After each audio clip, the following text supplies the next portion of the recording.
Reflection and refraction of plane waves using fusion principle. जैसे मान लो ये रेयरर मीडियम है, दिस इज रेयरर मीडियम, ये मान लो डेंसर मीडियम। अब यहां पे लाइट रे ऐसे आई, ठीक है, ए डैश ए, ठीक, और ये ए भी एक वेव फ्रंट था।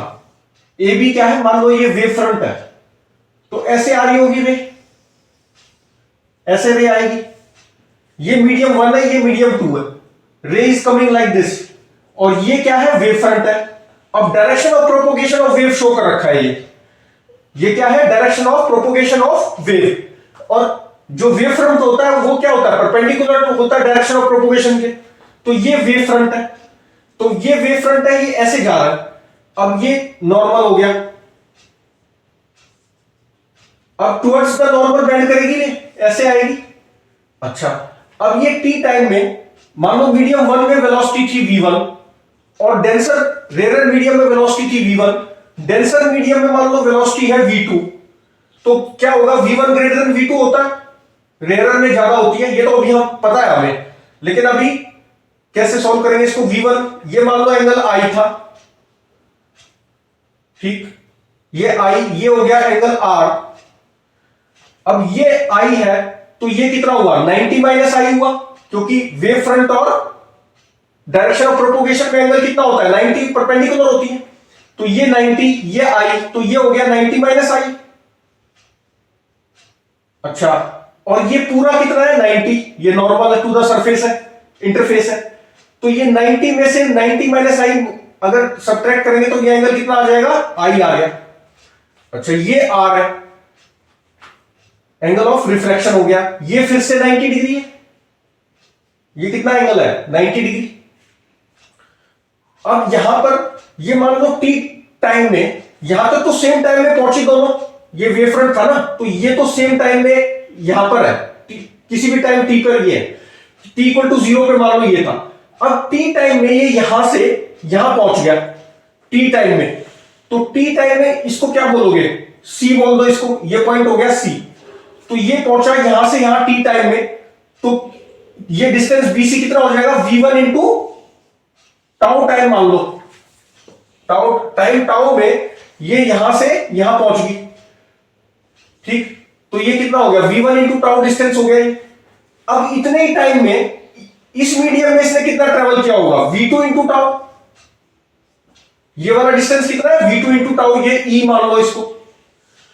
अब क्या करो, अब क्योंकि ये ऐसे जा रही लाइट रे, ये डायरेक्शन ऑफ प्रोपोगेशन है, तो वेव फ्रंट कैसे बनेगा, ये हम जानते हैं, स्फेरिकल, यहां से ये v2 टाउ डिस्टेंस पे यहां पे क्या करो, एक ऐसे स्फीयर ये बना दो, ठीक, तो ये स्फेरिकल वेव फ्रंट हो, जैसे यहां पर बन रहे होंगे ऐसे स्फेरिकल वेव फ्रंट्स, ऐसे बन रहे होंगे ना, तो ये वेव फ्रंट वही तो है, ये ऐसे प्लेन से शो कर दिया मैंने, तो यहां पे ये स्फेरिकल वेव फ्रंट हो गया ऐसे डायरेक्शन ऑफ प्रोपोर्शन के परपेंडिकुलर। फिर इसको और इसको ज्वाइन कर दिया, ये क्या है, कॉमन टेंजेंट, ये टेंजेंट ड्रॉ कर दिया ना, इस पे टेंजेंट ही तो ड्रॉ करते थे सरफेस पे, तो ये टेंजेंट ड्रॉ कर दिया इस पे, ये आ गया। अब क्या करेंगे, साइन आई अगर मैं लिखूं, साइन आई अगर इस ट्राइंगल में लिखूं मैं, तो क्या आएगा, अच्छा अभी देखो, ये आई है, ये आर है, ठीक है, और ये एंगल कितना है, ये आर है, ये 90 डिग्री हो जाएगा, टेंजेंट है, ये 90 हो गया। अच्छा, ये एंगल कितना हो गया, ये वाला एंगल कितना हो जाएगा, 90 माइनस आर, और ये 90 है, तो ये आर हो गया, दिस एंगल इज आर, ये वाला एंगल आर हो गया। अच्छा, ये ACE would be equal to R हो गया, तो साइन आर कितना आ जाएगा, AE by AC, AE by AC आएगा कि नहीं आएगा, AE बाय AC, और ये आ जाएगा BC, साइन आई को लिख सकते हैं BC बाय, साइन आई को क्या लिखोगे, BC बाय, अच्छा अभी लिख देता हूं ना, ठीक है, ये R हो गया, ओके। अब साइन आई को अगर मैं लिखूं तो क्या लिख सकता हूं, साइन आई ये 90 परपेंडिकुलर अपॉन हाइपोटेन्यूज, तो v1 टाउ अपॉन में कितना आ गया, AC आ गया, साइन आर को अगर लिखूं तो कितना आएगा, sine R perpendicular upon hypotenuse, तो ये हो गया v2 टाउ अपॉन में AC हो गया, dividing 1/2 we get sine I upon sine R would be equal to this divided by this, तो AC से AC तो कैंसिल हो जाएगा, ये आ जाएगा v1/v2 आ गया। अब हमारे पास क्या चीज होती है, अभी रिफ्रैक्शन वाला केस ले रहा हूं प्लेन वेव का। अच्छा, अब मीडियम 1 और मीडियम 2 में हम जानते हैं कि c जो होती है velocity of light is equal to कितना होता है, ये म्यू बाय v, या sorry mu is equal to कितना होता है, mu is equal to c by mu 1 अगर मैं लिखना चाहता हूं तो ये c बाय वेलोसिटी होता है, ये क्या है velocity of light upon v1 is mu for this medium 1, rare medium ये डेंसर मीडियम, तो डेंसर मीडियम में क्या लिख सकता हूं, mu is equal to c by v2 हो जाएगा। अब डिवाइडिंग ये 1 2 थे तो इसको 3 4 मान लो, dividing 3/4 we get mu by mu is equal to mu by mu क्या मिलेगा, c by v1 divided by c, v2 by v1 मिल गया है। और अगर v1 बाय v2 देखें तो this implies that v1 by v2 is equal to mu by mu. तो अब इसको और इसको v1 बाय v2 की वैल्यू की क्या लिख सकते हैं, म्यू2 बाय म्यू1 लिख सकते हैं। क्रॉस मल्टीप्लाई करेंगे तो क्या आएगा, mu sine I is equal to mu, यहां पर ये कौन सा है, ये रिफ्रैक्टिव इंडेक्स म्यू1 हो गया, डेंसर वाले का म्यू2 हो गया, इसको म्यू आर और म्यू डी भी लिख सकते थे, तो म्यू2 इंटू साइन आर हो गया। तो this proves Snell's law, Snell's law prove हो गया। वेव फ्रंट से ह्यूजेन प्रिंसिपल का यूज करके वेव फ्रंट्स में हमने स्नेल्स लॉ प्रूव कर दिया रिफ्रैक्शन से, ठीक। इसी तरह से हम कौन सा लॉ प्रूव कर सकते हैं, रिफ्लेक्शन वाला भी प्रूव कर सकते हैं। उससे पहले अगर हम देखें, मान लो मैं इसको डेंसर ले लेता, उल्टा कर देता, ये डेंसर मीडियम होता और ये रेयरर होता, तो क्या फर्क पड़ता, सिर्फ ये टुवर्ड्स नॉर्मल ना होके ये क्या हो जाता, अवे फ्रॉम द नॉर्मल हो जाता, ऐसे बनता बस, फिर भी क्या है सेम रिजल्ट ही आते। बस उस वक्त क्या होता, ये वाला मेरा आर होता, ये जो आर है ये अब यहां पर ये आर इतना हो गया, बस इतना ही फर्क पड़ना था, सॉरी आर तो अभी भी यही रहता, ठीक। तो अभी भी कोई फर्क नहीं पड़ना था इसमें, ये ऐसे बनता, यहां पे ये ऐसे फिर स्फीयर बनता, टेंजेंट ऐसे ही बनाते, और ये कितना था v2 टाउ ही होता, तो सब कुछ यही रिजल्ट आ जाता। बस इसमें यह है कि ये जो आई है, अब ये आई अगर ग्रेटर देन क्रिटिकल एंगल ले लिया मैंने, तो ये टोटल इंटरनल रिफ्लेक्शन हो जाएगी। टोटल इंटरनल रिफ्लेक्शन होगी तो रिफ्लेक्टेड रे आ ही नहीं पाएगी। तो एक ही ध्यान रखना है कि ये जो एंगल ऑफ इंसिडेंस है this should be less than critical angle, ठीक, क्योंकि डेंसर मीडियम में क्रिटिकल एंगल से ज्यादा का इंसिडेंस होता है तो TIR हो जाता है। तो ये करता तो भी मेरा सेम ही रिजल्ट आता मैथमेटिकली, यही बनती इक्वेशन, साइन की म्यू की यही बनती। अच्छा, अब यहां से हम एक चीज देख सकते हैं कि अगर जैसे पहले वाला केस था मेरा, उसमें टुवर्ड्स द नॉर्मल था, आई ग्रेटर था आर कम था, तो यहां से अगर हम देखें ये इक्वेशन को अगर देखें तो I is less than R, sorry I is greater than R, इसका मतलब क्या होगा, साइन आई बड़ा होगा साइन आर से, इसका मतलब क्या होगा v1 ग्रेटर देन v2 हो गया। इसका मतलब जो रेयर मीडियम में वेलोसिटी थी लाइट वेव की वो ग्रेटर है जो डेंसर मीडियम में, पहले हमने ये रेयर किया था उस केस में क्या हो, तो रेयर मीडियम में वेलोसिटी ज्यादा आ रही है डेंसर से, and this is opposite of the corpuscular जो मॉडल था लाइट वेव का, उससे ये ऑपोजिट आ रहा है, उससे अलग उल्टा रिजल्ट है। उसमें तो बोला जाता था डेंसर मीडियम में ज्यादा होती है स्पीड ऑफ लाइट, बट यहां से मुझे हमें क्या मिल गया, डेंसर मीडियम में स्पीड ऑफ लाइट कम आ रही है, light speed of light in denser medium is less than rare medium. अच्छा, अब अगर हम देखें इसमें एक चीज और भी प्रूव कर सकते हैं, जो वेलोसिटी ऑफ लाइट है, जो वेलोसिटी ऑफ लाइट है that is directly proportional to क्या होता है लैम्डा। अगर वेलोसिटी ज्यादा होगी लाइट की तो उसकी लैम्डा जो है वो ज्यादा आती है, तेजी से जाती है ना, तो लैम्डा बढ़ जाता है, तो डायरेक्टली प्रोपोर्शनल टू लैम्डा होता है। तो इसको लिख सकते हैं v by lambda is constant and this constant is frequency of the light. तो हम बोल सकते हैं v1 by lambda 1 is equal to v2 by lambda 2 and so on, ठीक। तो जब भी लाइट वेव एक मीडियम से दूसरे मीडियम में जाती है तो क्या चीज चेंज नहीं होती? फ्रीक्वेंसी ऑफ लाइट चेंज नहीं होती, वेलोसिटी भी चेंज होती है और वेवलेंथ भी चेंज होती है when light goes from one medium to another. अब इसी तरह से हम ह्यूजेंस प्रिंसिपल को यूज करके हम रिफ्लेक्शन, लॉ ऑफ रिफ्लेक्शन भी प्रूव कर सकते हैं। I इक्वल टू आर कैसे देख सकते हैं? रिफ्लेक्शन तो प्रूव कर दिया मैंने। अच्छा, और भी कुछ चीजें होगी कि भाई फ्रीक्वेंसी चेंज नहीं होती, एक मीडियम से दूसरे मीडियम जाते हैं, ये भी पता चल गया। अब रिफ्लेक्शन का जो लॉ है angle I equal to angle R, वो कैसे प्रूव कर सकते हैं फिर से देखेंगे। ये मीडियम वन, ये मान लो रेयरर मीडियम है, ये डेंसर है, मीडियम रेयरर है मान लो ये, ठीक। ये डेंसर मीडियम है, मीडियम डेंसर, ठीक। अब ऐसे लाइट आई, लाइट वेव ऐसे आई।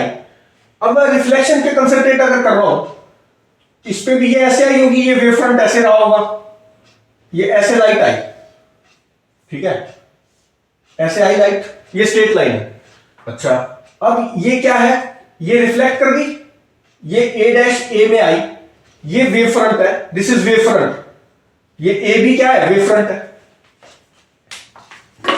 अब ये यहां पे रिफ्लेक्ट कर जाएगी, ये ऐसे आई और ये रिफ्लेक्ट कर गई ऐसे, ठीक, ऐसे रिफ्लेक्ट कर गई, ये नॉर्मल है, ये एंगल आई है, ठीक, ये रिफ्लेक्ट कर गई ऐसे। अब वही फिर से क्या हो रहा है? ये t इक्वल टू 0 पे ये यहां पहुंची बराबर है। अब ये दूरी कितनी होगी? v1 into tau. अब टाउ टाइम में ये यहां से मान लो टाउ टाइम में ये यहां से यहां तक पहुंच गई, दिस इज सी पॉइंट, ठीक। और ये इसी टाइम टाउ में रिफ्लेक्ट होके यहां तक तो बराबर आई ना, बराबर टाइम लगा इसको यहां से यहां आने में, फिर यहां से यहां आने में अगर टाउ टाइम लगा तो यहां से रिफ्लेक्ट होके उतनी टाइम में ये कहां पहुंची? यहां पर पहुंची। अब यहां पे क्या करेंगे हम? एक ऐसे आर्क लगा दी इस डिस्टेंस, ये डिस्टेंस कितना हो गया? v2 into tau, v1 into tau. अब यहां पर तो v2 हो रहा था क्योंकि मीडियम चेंज हो रहा था, वेलोसिटी चेंज हो गई, लेकिन यहां क्या है? मीडियम सेम है, रेयर मीडियम में ही है रिफ्लेक्टेड लाइट भी, तो ये हो गया डिस्टेंस v1 टाउ। यहां से फिर से मैंने क्या किया?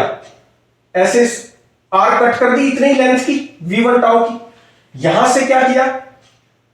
ये ऐसे जा रही है ना, तो वेव फ्रंट तो ऐसे ही आएगा। अच्छा, इसको यहां से मैंने टेंजेंट डाल दिया इसमें, ठीक, ये टेंजेंट डाल दिया, ऐसे ही वेव फ्रंट निकालते थे। अच्छा, शेप ऑफ वेव फ्रंट की टेंजेंट डाल दी, तो ये टेंजेंट डाल दिया।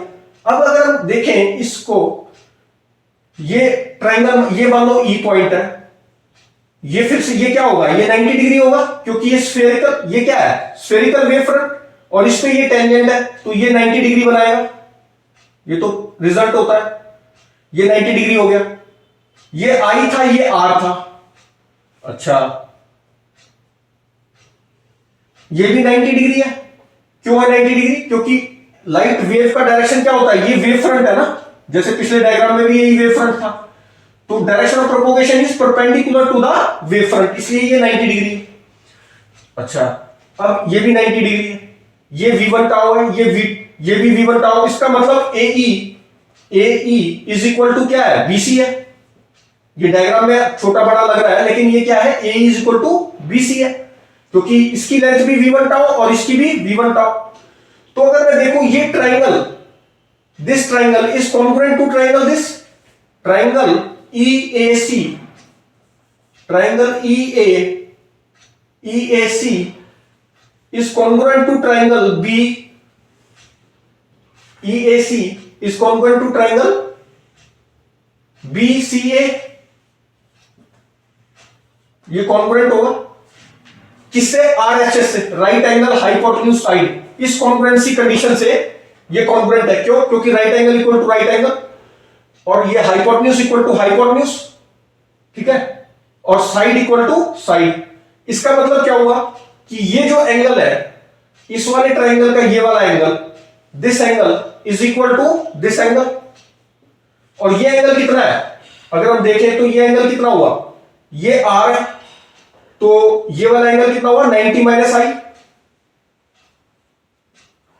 अच्छा, और ये वाला एंगल कितना हो जाएगा? ये पूरा 90 है, पूरा ये वाला पूरा एंगल 90 है ना, ये वाला। तो इसमें से माइनस करेंगे तो कितना आएगा?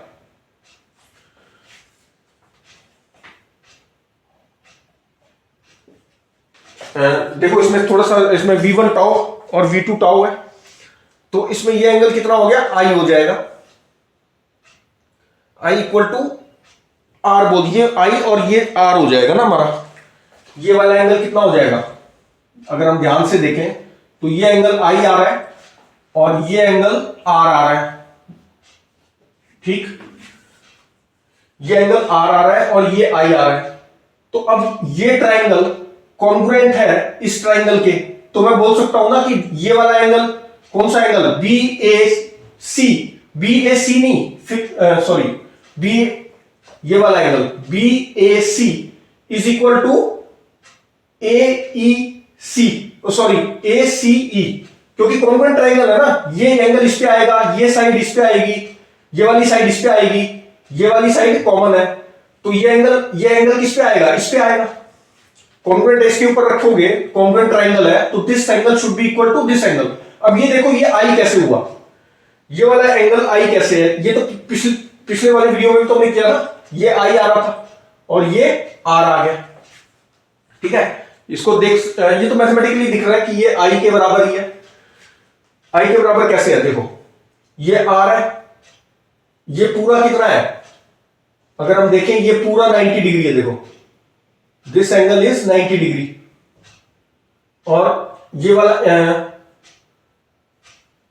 मैथमेटिकली देखो ना यार, ये पूरा एंगल कितना है? वेव फ्रंट के ये पूरा 90 डिग्री है, देखो ये 90 है, तो ये वाला एंगल कितना होगा? This angle is I plus R, 90 ये पूरा एंगल 90 है, 90 में से ये माइनस करोगे तो 90 माइनस I प्लस R, और ये वाला एंगल कितना है? ये भी, ये पूरा 90 है, 90 में से ये करोगे तो ये I आ जाएगा, ठीक है। चेक कर सकते हैं ये वाला एंगल कितना हुआ, पहले मुझे बताओ। ये वाला एंगल हुआ 90 minus I plus R, 90 minus I plus R। ये वाला एंगल कितना है? 90 माइनस I प्लस R। अब ये वाला एंगल देखो, ये वाला एंगल कितना होगा? ये वाला एंगल, ये वाला एंगल इज, ये पूरा 90 है, अब ये वाला 90, ये नॉर्मल है ना सरफेस के, तो ये 90 है। इस 90 में से मैंने माइनस कर दिया, 90 में से माइनस कर दिया R प्लस ये वाला angle 90 minus I plus R, ठीक। तो क्या आएगा? 90 से 90 कैंसिल हो रहा है, minus R minus I, minus minus plus हो गया, और ये माइनस R आ गया, ये प्लस R आ गया ना, माइनस माइनस प्लस, तो R से R कैंसिल, ये I आ गया, तो दिस एंगल इज I। इसी तरह से हम ये भी प्रूव कर सकते हैं कि ये एंगल कितना है? ये R है, ठीक है, क्योंकि अब ये देखो ये 90 डिग्री है, एंड दिस ये वाला एंगल कितना होगा?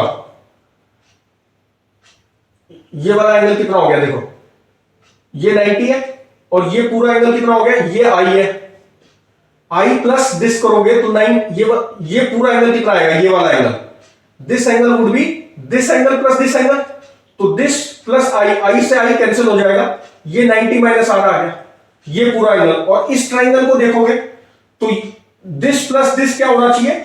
90, तो इसको R ही होना पड़ेगा तभी 90 होगा, तो दिस एंगल इज R। तो I R प्रूव कर दिए। अब ये ट्राइंगल कॉन्ग्रुएंट है इस ट्राइंगल के, तो इसका मतलब क्या हुआ कि इसके ऊपर पूरा आएगा ये, तो जब ये कॉन्ग्रुएंट होगा तो ये एंगल इसी एंगल पे तो आएगा, तो this angle is equal to this, और ये I था और ये R था, तो इसलिए हमने प्रूव कर दिया रिफ्लेक्शन भी, law of reflection, angle of incidence equal to angle of reflection, I equal to R भी प्रूव कर दिया हमने ये ह्यूजेल प्रिंसिपल्स का यूज कर, वेव फ्रंट में ह्यूजेल प्रिंसिपल के यूज से। अब नेक्स्ट हम करेंगे कि ये जो वेव फ्रंट कैसे बिहेव करेंगे when they pass through prism, refraction होगी ना प्रिज्म से, और लेंसेज उसमें भी रिफ्रैक्शन होगी, और मिरर्स में कैसे बिहेव करेगा, ये मिरर्स में क्या होगी? रिफ्लेक्शन होगी। इन दोनों में तो रिफ्रैक्शन होगी, इसमें रिफ्लेक्शन होगी। तो how this wave front behave according to ह्यूजेल principle, this will see for prism, lens and mirror in the next video. इस वीडियो में हमने क्या प्रूव किया? Law of incidence, angle of incidence is equal to angle of reflection, wave fronts Huygens principle से, और angle Snell's law prove किया हमने, जो कि रिफ्रैक्शन के केस में आता है ना स्नेल्स लॉ, तो वो भी प्रूव किया। तो ये दोनों लॉ हमने प्रूव किए। नेक्स्ट में करेंगे हम प्रिज्म, लेंस और वेवफ्रंट कैसे बिहेव करेंगे when they came across prism, lens and mirror.